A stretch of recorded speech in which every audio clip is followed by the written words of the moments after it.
Hi guys, so today I'm going to be talking about the awkward time in between casting and traditions.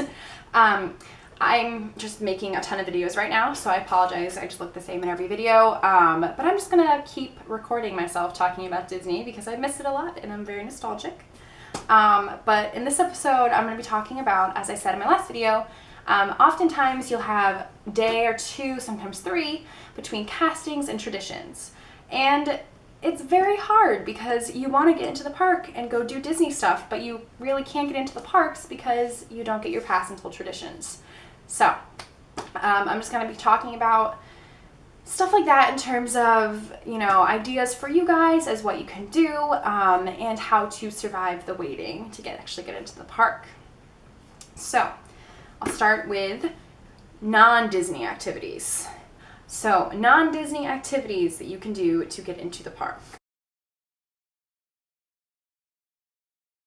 Okay, so non-Disney activities before traditions. So, basically, it comes down to what you have access to. Firstly, I would always recommend getting settled into your apartment. I know I took, a day to just be home and explore the commons and figure out where everything was, talk to my family, tell them how it was going, unpack, figure out what I needed, and then from there, actually, I went grocery shopping, did all that housekeeping stuff, just to make sure that you have, footing in your apartment. You want to make sure you have everything you need. From there, other non-Disney activities, you can explore other complexes. That's easy. There's also shopping outlets right across the street from the Commons. They're very nice, super nice outlets. So if you want to do a little shopping or just hang out, you can do that. There's lots of museums in Orlando. There's a ton to do in Orlando, honestly. I would recommend bonding with your roommates, maybe going somewhere together. You could go non-Disney related. You could do SeaWorld, Universal. There's lots of theme parks if you wanted to do that. If not, there's parks everywhere. Just recreational parks. I know the CP housing usually does a couple little things for you guys, so take advantage of those. They're actually a lot of fun. You can get free food, free Disney swag stuff, so it's awesome. I would definitely do that. Honestly, there's a ton to do in terms of Orlando area. If you go to the local Orlando travel website or get some brochures, you can find a million things to do. So that is definitely one recommendation I would make.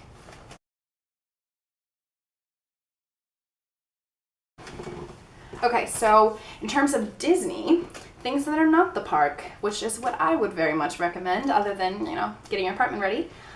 We did Downtown Disney a lot, basically because it's free and it doesn't matter if you have a park ticket or not because anyone can go. So I love Downtown Disney. There are so many things to do at Downtown Disney. You can see Cirque du Soleil, you can go bowling, you could do the virtual theme park, you could go shopping. There's an AMC movie theater where you can have dinner there. There's restaurants, and they're redoing it, and Disney Springs is going to bring in even more. So there's just a million things to do in Disney that is not in a theme park. Please take advantage fully of Downtown Disney. There is so much to do and you're going to have a blast. So I would definitely recommend, especially at night, going to Downtown Disney because the nightlife over there is awesome. It really gets you in the Disney mood. It'll get you excited to start your program and also make you feel like you're in Disney even though you can't go to the parks. Another recommendation I have for Disney-related activities would be go explore the resorts. The resorts are amazing.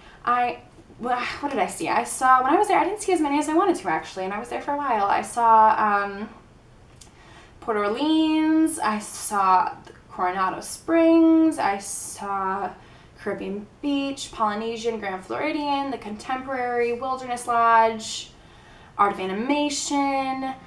There are literally a million different things that you can explore. Every resort has its own pool, its own theme. So go swimming, take a day, bring a swimsuit, go pool hopping, go to a couple resorts.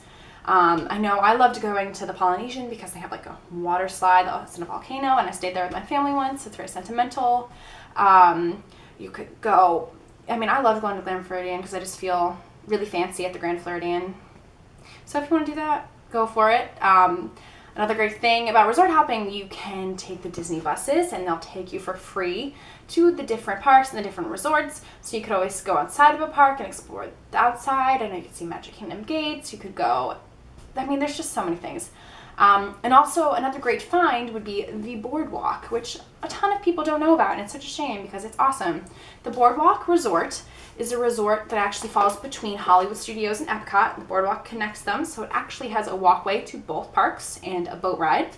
So what you can do at night, they have movies playing, sometimes on the beach outside of the resort, which me and my friends did a couple times. They have s'more activities, ESPN, they have bars and clubs for people who are 21 and over, candy stores, all sorts of nighttime entertainment.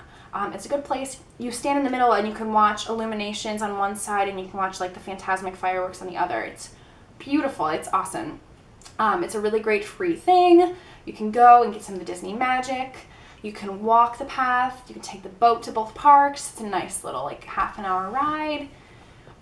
I just keep talking faster and faster. I'm sorry. I get really excited about Disney. But yeah, honestly, I would definitely recommend resort hopping, especially places that have the little hidden secrets like the Boardwalk.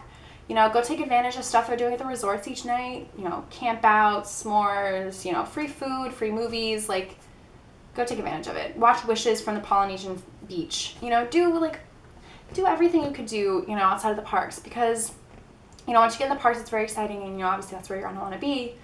But the Disney magic continues after you leave the parks. You know, it's all throughout the property, and you want to make sure you get as much of that magic in while you can, because, you know, you only get a certain amount of time. So I would definitely recommend, you know, exploring the property to the biggest you can. And if you have 3 days, you have so much time to do that. So go explore. It'll make the wait much more worthwhile, and you're going to have a blast doing it. So please explore as much as you can. I think that sums up, you know, my ideas of what you can do in between. If you want more resources for Orlando touristing, if you want some more Disney recommendations in terms of what to explore and what to do, please leave a comment below, email me. I will happily do a whole nother video if you guys have more questions. Please just keep me in the loop on like what you guys want to learn and what you're interested in, and I will happily give you any information I can. And until next time, I will talk to you guys soon.